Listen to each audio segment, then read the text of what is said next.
जलगांव के उस्मानिया पार्क में 500 मीटर सड़क के निर्माण के लिए स्वीकृत 67,33,000 की निधि जिलाधिकारी कार्यालय और नगर निगम की लापरवाही के कारण वापस लिए जाने पर समाजवादी पार्टी और स्थानीय नागरिकों ने कड़ा विरोध जताया है।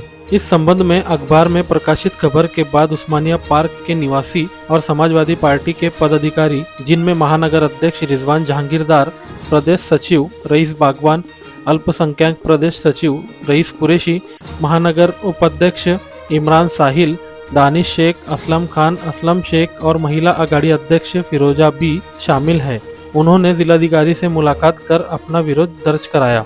उस्मानिया पार्क की महिलाओं ने जिलाधिकारी से क्षेत्र का पैदल दौरा करने का आग्रह किया। उन्होंने बताया कि बड़ी बड़ी कॉलोनियां बन गई है, लेकिन पूर्व पार्षदों ने ना तो सड़क का प्रस्ताव भेजा, ना ही नाली का इंतजाम किया और ना ही पीने के पानी का व्यवस्था की, जिससे वे मूलभूत सुविधाओं से वंचित रहे। ऊपर से जो सड़क स्वीकृत हुई थी उसकी निधि भी वापस ले ली गई। समाजवादी पार्टी और उस्मानिया पार्क के नागरिकों ने मांग की है कि उस्मानिया पार्क की सड़क के लिए वापस ली गई निधि को तुरंत वापस मंगवाकर सड़क का काम शुरू किया जाए और उस्मानिया पार्क की अन्य सड़कों को भी कंक्रीटीकरण के लिए मंजूरी दी जाए। उन्होंने चेतावनी दी है कि यदि उनकी मांगों को पूरा नहीं किया गया तो पार्टी आंदोलन करेंगी और साथ ही रास्ता रोको भी करेंगी। ये मांग जिलाधिकारी के माध्यम से जलगांव नगर निगम और नगर रचना विभाग महाराष्ट्र शासन से की गई है। गुस्साए नागरिकों और समाजवादी पार्टी के पदाधिकारियों ने पत्रकारों से बातचीत करते हुए अपना गुस्सा जाहिर किया। जकी अहमद, खानदेश टाइम न्यूज, जलगांव। हम पहले तो निवेदन नहीं, हिसाब से डिमांड करने आए हैं।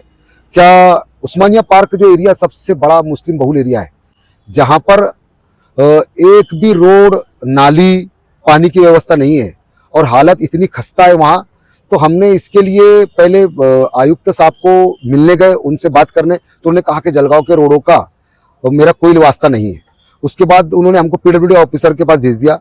पीडब्ल्यूडी के ऑफिसर ने कहा कि हमारे पास उस्मानिया पार्क का कोई भी रोड का प्रस्ताव वहाँ पे किसी ने भेजा ही नहीं, हमको पता ही नहीं है कि उस्मानिया पार्क एक मुस्लिम इतना बड़ा इलाका है।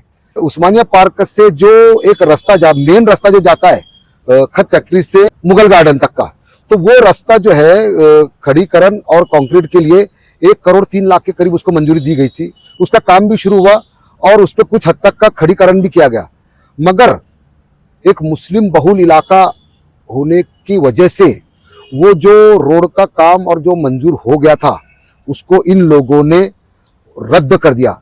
कलेक्टर साहब से बात करने, क्योंकि पेपर में न्यूज कलेक्टर साहब के माध्यम से आई है, क्या ये जो रोड है वो हम निधि वापस ले रहे, तो ये निधि क्यों वापस हुआ, इस ताल्लुक से बात करने के लिए आज हम कलेक्टर साहब से आए हैं। कलेक्टर साहब ने या एक हफ्ते के अंदर अगर ये हमारी डिमांड पूरी नहीं करते तो हम एक बहुत बड़ा यहाँ पर आंदोलन करेंगे। क्या वहाँ के नागरिक और समाजवादी पार्टी की तरफ से एक बड़ा जन आंदोलन छेड़ा जाएगा और वक्त पड़ा तो हम रास्ता रोको आंदोलन और जेल भले आंदोलन भी करेंगे, मगर उस एरिया के लिए हम रास्ते मंजूर करा के रहेंगे। हम कलेक्टर सर से हमारी डिमांड रखने के लिए आए हैं कि हमारा जो रेगुलर का आने जाने का जो रास्ता है वो बिल्कुल भी चलने लायक नहीं रह गया है। जरूरी कामों के अलावा हम बाहर नहीं निकल सकते। कीचड़ ने पूरा रास्ता ब्लॉक कर दिया है और इस रोड के लिए पैसे मंजूर होने के बाद में उसको कैंसिल कर देना, ये क्यों हुआ, ये सवाल हम आज पूछने के लिए सर से आए। समाजवादी पार्टी की तरफ से हमको सपोर्ट मिला है, हम उसको पूरी तरह उनके लिए एक और अपने लिए खास तौर पे कि एक रास्ता हमें आने जाने के लिए, हमारे बच्चों के लिए, एक्सीडेंट से बचने के लिए, स्लीपिंग से बचने के लिए, हर चीज से हम ब्लॉक हो चुके हैं। आज उस सारे सवालों को लेकर हम कलेक्टर ऑफिस में आए। हमारे पूरे फंडामेंटल राइट्स एक तरह से रुका लिए गए हैं, ऐसा लग रहा है हमें। किसी भी तरह की सुविधा मिलने में हमें बहुत ज्यादा संघर्ष करना पड़ रहा है हर मोड़ पर।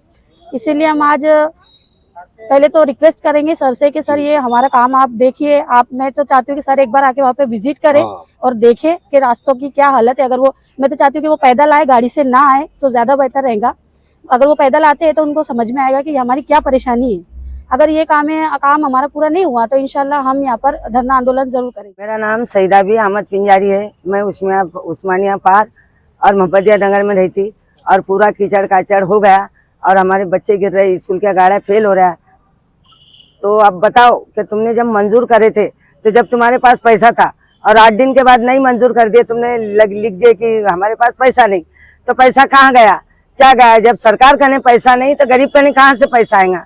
तो फिर ऐसा करो कि गरीब लोगों के जो घर है वो तो लोन पे लिए ले, तो उनको घर पट्टी भी माफ कर दो और नल पट्टी भी माफ कर दो। और नहीं तो फिर हम ये भर नहीं सकते, हम बहुत परेशानी से आ रहे हैं और कब तक के हम तकलीफ भोगेंगे। तुमने मंजूर करने के बाद पैसा कहाँ गया, किधर गया, कहाँ गया? जब सरकार का नहीं पैसा नहीं तो गरीब का नहीं कहाँ से पैसा रहेगा।